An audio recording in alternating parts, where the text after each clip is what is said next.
And hello and welcome to Behind the Spires. I'm Ed, and this is... Hi guys, I'm Molly, and we are your friendly neighborhood city employees. Come join us behind the Spires, where we will bring the business of Frederick forward, highlighting updates on Frederick's projects, policies, and events. So each week, we're bringing a special guest behind the Spires with us, and this week, we have a really, really, really special guest. Really special. I've noticed that I say really, really, really special for everyone, but this is really special. Right, and next week will be really, really, really, really, really, really, really special. So get ready. Get ready. So this week, we have the mayor's chief of staff, Gayon Sampson. Yes. Yes. Oh, I'm so excited. He's a cool dude. Yeah. Very busy, though. It took some doing to get him here. He is a very busy man, so we're really excited we got him. And he has got an awesome story, and he's got an awesome job. So we're going to hear all about it. Absolutely.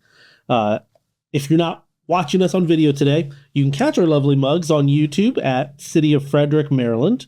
Of course, you can also listen to us at Spotify, iTunes, Amazon, and other podcasting services. I like how you say lovely mugs. And speaking of lovely mugs, we do have lovely mugs. We do have lovely mugs if you're not watching us on video, but we did meet a lot of lovely people this month. We had two really awesome celebrations that our staff went to. One of them was hosted by the city. It was our cultural connection panel at New Spire Arts. And that's where we brought together a bunch of nonprofits to celebrate Black History Month. And I know we left that event like super inspired. Oh, yeah, absolutely. There was a lot of good stories and a lot of good information that the panel shared. And just like good people doing good work. Yes. Yes. And then the second event that we're going to hear more about from Gayon is going to be the African Americans of Excellence 2025. And that was at Weinberg. And that was a rad event. I believe he was there. Not only was he there, I believe he was on stage because I believe he was one of their honorees, which is super awesome. So we're going to talk to him about that. Great. So we'll get into some of the other stuff here. And just how have you been since the last episode? Well, you know what? We taped a last episode about the snow. So I'm sick of the snow. Supposed to be, evergreen? No, we're supposed to not go behind the scenes. Oh, well, we're bringing you behind the spire, so we're going behind the scenes. But we also wanted to give a new business shout out. And so I want to personally invite Ed to go with me to this business. Okay. Well, let me tell you what it is. All right. It's Tone Studio Pilates, and they recently opened their second location in downtown Frederick. So let me tell you what Tone Studio does. Okay. It offers modern and athletic reformer Pilates classes. Have you ever taken a reformer class? No, I don't think I know what a reformer class is. You're in for a treat. Toned is focused on shaping and strengthening, not shrinking. Okay. And you can experience the benefits of small group Pilates instruction with targeted sequencing designed to maximize results. It includes full body flows, specialized classes, and an on-demand mat offerings that will kick your butt and leave you feeling energized and empowered. They could probably call it on-demand. On demand. So everyone check them out. Their new location is 14 North East Street, and their first location is 3510 Worthington Boulevard. So will you go with me to Toned? I'd give it a try. I need to focus more on shrinking rather than toning, I guess. No. You need to focus on strengthening like we all do, not shrinking. So everyone check out Toned, and we will be right back.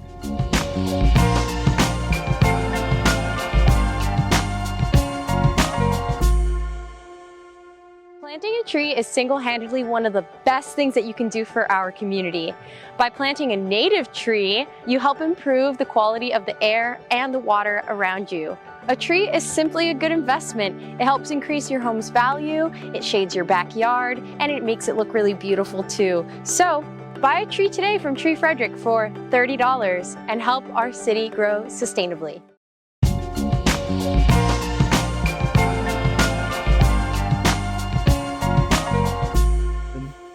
Oh, yeah. Hi, guys, and welcome back. As promised, we have a very special guest with us today. Very, very special. Gayon, thank you so much for joining us. Thank you so much for having me. I appreciate it. Yes. And Ed, do you want to kick off questions? Yeah, let's go ahead and get this interview going. I would like to know, what does a day in the life of Mayor's Chief of Staff look like? It's abnormal, one would say. Okay. There's nothing about it that's unique. My day is always different and challenging, and sometimes really, really challenging. Some days not as challenging, but it's a challenge nonetheless. So every day for me is much different. And I can't really describe a typical day. Or did you say a day or a typical day? A typical day would also be good. Well, I can tell you what it does include. That's a lot of meetings with a lot of people and talking to them. So I can tell you that one. Some days they start really early. Sometimes they end really late. And some days they're both early and late. So each day is different and unique. So abnormal. I like that. Okay, so you have an awesome story. Talk to us about your background and how you came to work in the mayor's office.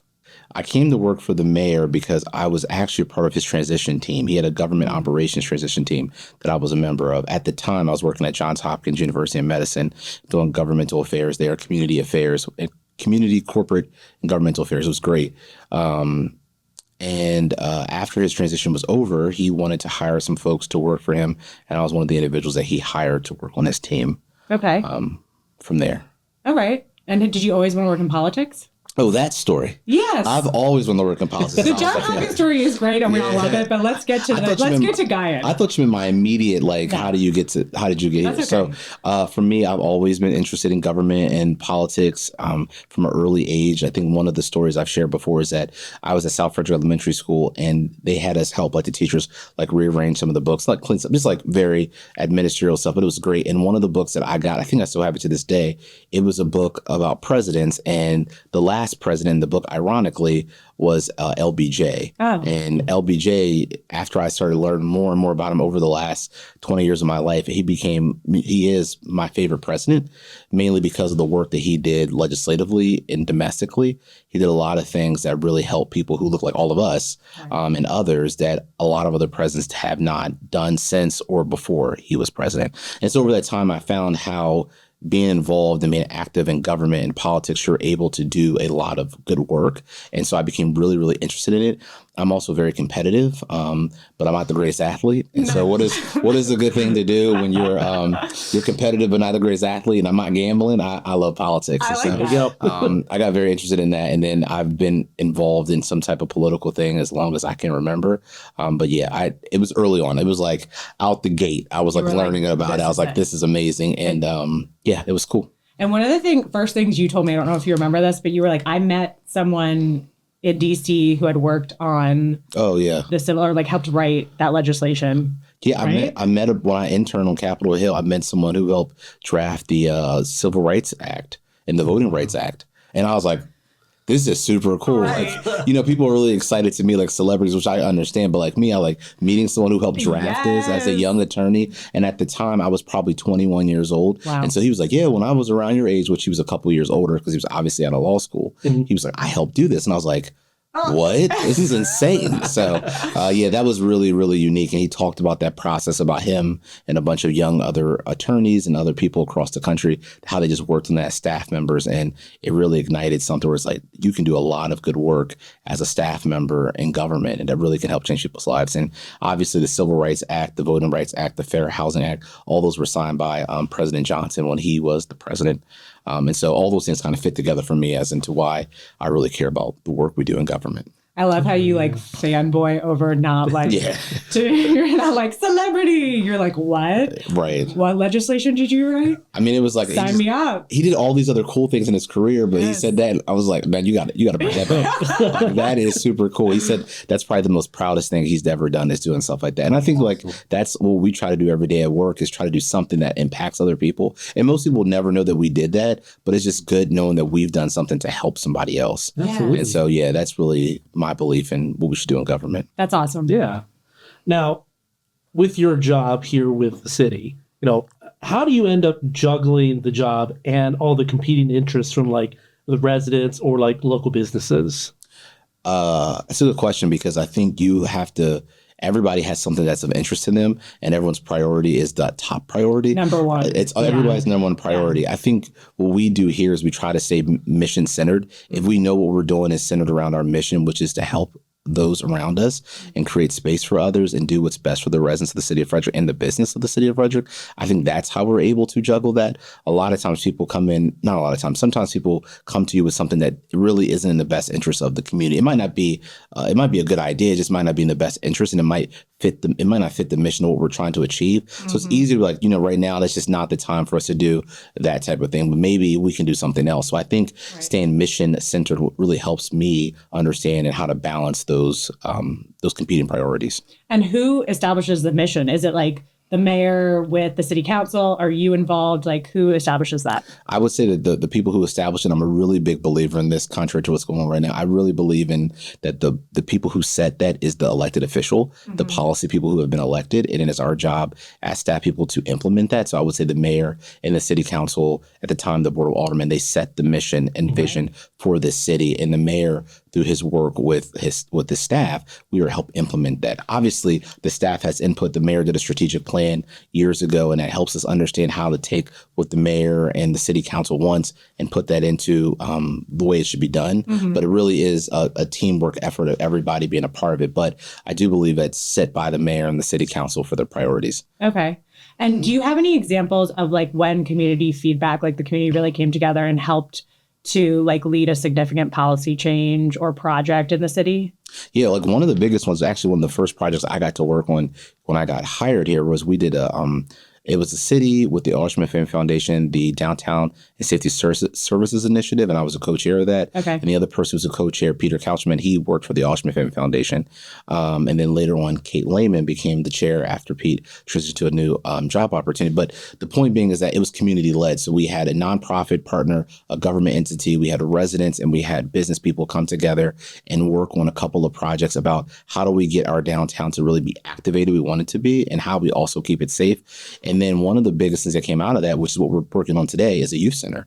And so all of that stemmed from a project that we started in 2018, 2019, and now it's 2025, and we're still working towards some of those goals that we set. But that was community led. Right. Obviously, the government, the nonprofit entity, as well as everybody else, was partners with this. But it was really cool to see how all of us got together, and the community really was like, "We want to see this." We're like, "Let's figure it out." Yeah. And so we did it together, and it worked out to be really, really good. I love that. And so, can you give a brief update on the youth center, like when it will be open? Well, I don't want to put a date out there because I don't want to somebody like, you said it's going to be in. Got the latest scoop, guys. Yeah, but we're really in a good position. But with our partners, we're working on this. We're working to get it designed. We've secured funding from Congressman Trone when he was a member of Congress, as well as our partners in the Maryland General Assembly, the Maryland Senate, and the Maryland House of Delegates. They have come together with the Lusmerlin Family Foundation and the commitment of the city and the county donating the building. We've been able to come together to secure significant resources to get it to where it needs to go. Now we're in the phase of allowing the youth to be a part of the process of designing it. And so we have a youth advisory council who's helping design the building. So that's where we're at right now. And how'd you pick those guys? I think the youth advisory council, I don't know how they were. Okay.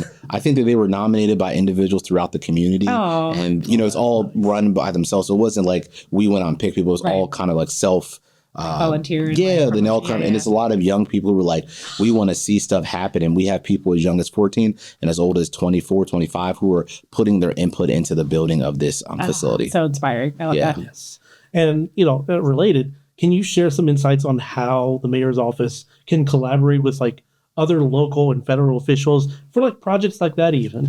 Yeah, so one of the big things that the mayor does is he is our cheerleader in chief of the city of Frederick. So he is relentlessly going to our federal partners, our state partners, and as well as our local partners, and trying to figure out ways the city of Frederick can partner with them. I love using this youth center as an example is because we took all these different partners together and everybody put something, they all have skin in the game and they're all surrounding around, getting around this idea of how do we support youth? And so that was like one of the things where like the city and the Lusmerlin Family Foundation came together and said, we want to do this, right? Yeah. Then the county was like, we want to participate as well. And this is the way that we can participate. Then the state and the federal level is like, hey, we have resources. We can support this as well. And that is like how it's supposed to be done. But to your question earlier about how our office can be a part of that is that we just got to start the conversation like, hey, this is what we want to do. Is there a way that you can help support that? It's like being a champion almost. Correct. Like advocate. Yeah. I love that.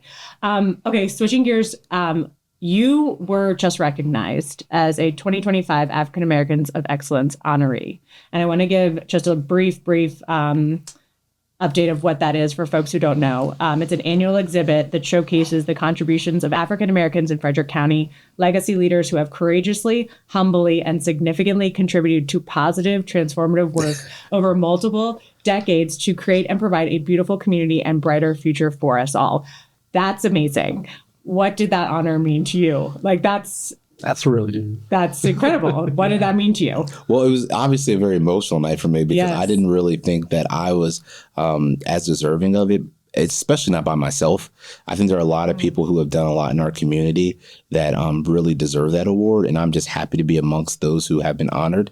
One of the things that I wanted to achieve was to really, I thanked a lot of people because I feel like those folks, particularly our team, you know, you all and everyone else that we work with, the mayor, the city council, others who every day we just try to do what's best. I'm the person being honored for it, but it's not me alone. So I feel like it really is. It was cool. It was great. It was really nice. Someone drawing a portrait of you that you've never seen before, and you get to see that for the first time. The person who did mine, she did amazing work. Did you meet her? I met her there, so she did a really good job. Her father said to me, he said, "I'm really happy that you like this work." He said, "All my daughter has done for the past month is eat, sleep, draw your portrait, sleep again, eat some more, and then draw your portrait." He said that's all she was focused on. And I thought that was great, and she did such an amazing job. And then I had some people take some photos of me, and they did amazing jobs as well. And so it was really great. And I think the people that I was up there with, I have a pretty significant relationship with most of them, and it's really amazing to be honored with those people because they've all done tremendous things in our community. So it was cool. Who was your teacher, Mr. Who did the necktie club? Oh, Mr. Robbins. He wasn't our teacher. Mr. Robbins was, he was an executive at a company that was here, and him and his fraternity became very interested in how do they support young men in the community. And so we worked a lot with him. Mr. Robbins is he's a really great individual, and a lot of the things that I've learned and the way I interact with even business stuff, it's Mr. Robbins helped facilitate that from the beginning. I was really to kind of like hone in on that community aspect. Like, you thanked so many people, and to have you up there with people that you worked with and that someone who like mentored you is pretty powerful. Yeah, like, absolutely. That was awesome. I know that we're running a little long on time. Yeah. So it's that time again for a quick round trivia. Are you ready? Absolutely. We had the mayor do it, and I offered him a pepper. I'm going to offer you some of this Bulldog 2 times hot sauce. If you'd like to take a dab of this before. What's he going to dab it on? Each down. Oh, okay. Yeah, no. No One way. of these days, Ed is going to get someone. Someone's going to do it. Okay, quick round trivia. Are you ready? Absolutely. Number one. When was the last time the Cowboys won the Super Bowl? They won in 1995. It was a 92. It's a 92, 93, and 95 season. So it would have been in 1996 the Super Bowl was played. There we go. We both went, Okay, go ahead. All right. Who is the Cowboys' all-time leading rusher? Emmett Smith. Yes! Okay, 2 for 2. Which track and field athlete won 4 gold medals at the 1936 Berlin Olympics? Jesse Owens. Yes! He is my fraternity brother, so of course I know. Oh, he was? Yeah. Oh my gosh, we wanted to do some good Black history and tie it into sports as well. So there we go. Okay, Gayon, 3 for 3. Perfect. I mean, You beat the mayor. I wasn't with the mayor yet. Yeah, 2 for 3. Yeah, He didn't know what PEMDAS was, so that's okay. Do you know what PEMDAS is? And no, what is that? No, I'm sorry. Say it again. PEMDAS. PEMDAS. Please excuse my dear Aunt Sally. That's what the acronym for that is? Yeah. Okay. Yeah. Don't Order worry. of operations. Yeah. Well, I'm terrible at math, and apparently he is too. So that's the reason why we don't know what it is. Well, Gayon, thank you so much for being with us today. We really appreciate it. Absolutely. Absolutely. Thank you all so much. I appreciate it. It's been fun. Yeah. We got to keep this going. And will you come back? I'll come back. But I think. No, I'll come back. But I'm really excited for you all doing this work because I think this is another avenue of getting people involved. When he comes back. I'll do that right now. What do I have to do? Hey, sure.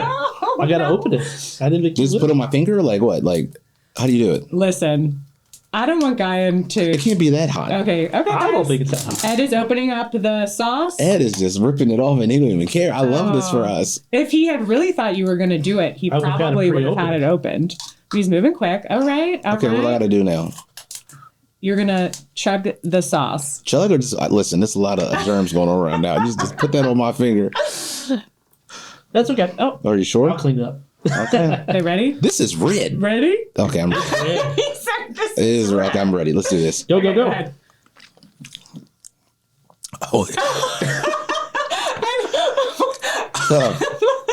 Yeah. We'll be right back. Yeah.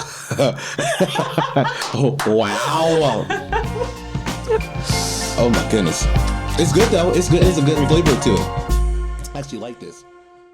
Thinking about starting a business? In the city of Frederick, your imagination knows no bounds. With the Department of Economic Development's help, you can take the leap to become an entrepreneur. We'll help you fire up your business plan. See the resources around you. Build relationships with community partners, and create a clear, clean path to opening your business. Together, we will plant your ideas and watch them grow. Let's get your business off the ground. Contact the City of Frederick for resources to start your small business today. All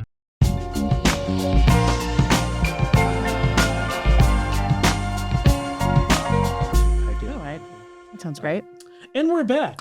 A dinosaur story. Nice. Yeah. Good throwback. That was really fun. That was an awesome interview. Yeah, I really like Gayon. He's one of those people where when I first started with the city, I immediately was like, oh, I really like you. Yeah, I could talk for a long time. Vibe right with him and everything. Yes.